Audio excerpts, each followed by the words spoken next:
Now we are discussing op-amp as an inverting amplifier. Here we are giving the input signal to the inverting terminal of the operational amplifier, and we are connecting the feedback resistor RF to the inverting terminal of the operational amplifier. So this feedback is negative feedback. Because we are connecting the resistor to the inverting terminal. If we are connecting the feedback resistor to the non-inverting terminal, then such type of feedback is called as positive feedback. Here we are using the negative feedback, and this resistor is controlling the gain of this operational amplifier.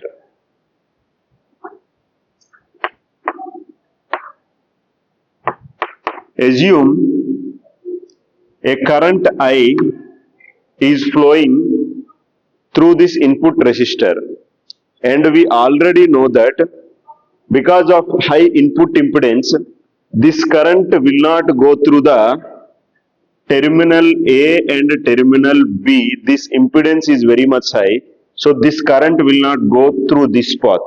Entire current will go through this path only. By applying the Kirchhoff's current law, KCL, by using KCL, by applying KCL at node A,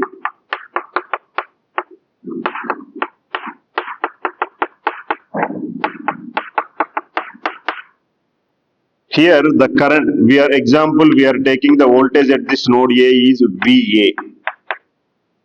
So V in minus VA, resistor is R1. So V in minus VA by R1, this is the current. And this current is flowing in this path. So this is equal to the current entering at node A and the current leaving at node A. The current leaving at node A is VA minus V0 by RF.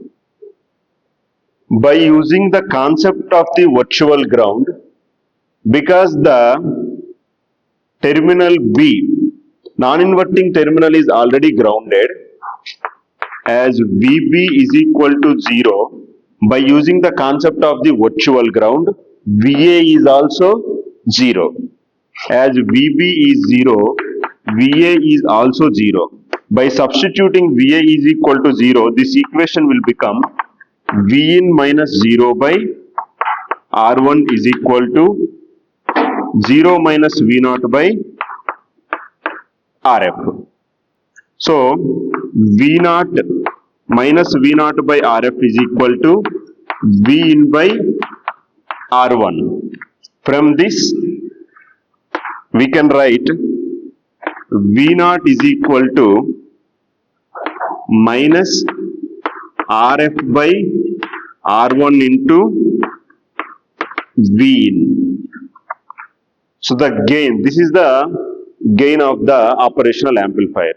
The gain of the operational amplifier as an inverting amplifier will be decided by the feedback resistor and R1. If we are increasing the feedback resistance value more, then the gain will increase. If we are increasing the R1 value more, then the gain will decrease. So when we are connecting the operational amplifier as an inverting amplifier, when we are connecting it as an inverting amplifier, then the gain will be decided by the feedback resistor and the R1. Gain value is minus RF by R1.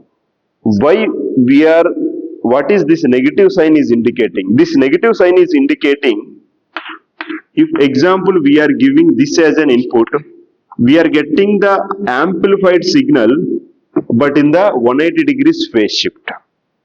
So that is being indicated with the negative value.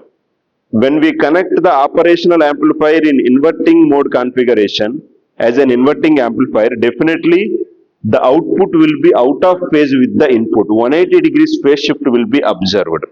But when we connect to the non-inverting terminal, in the next topic we will discuss, the input signal and output signal will be in the same phase. If we want to get the unity gain, then RF must be equal to R1. If RF and R1 are equal, then V0 is equal to minus Vin. In order to get the unity gain, the value of the feedback resistor and the value of R1 must be equal. This is how operational amplifier will work as an inverting amplifier. What is the voltage gain when we connect an operational amplifier in an inverting amplifier configuration? Minus RF by R1.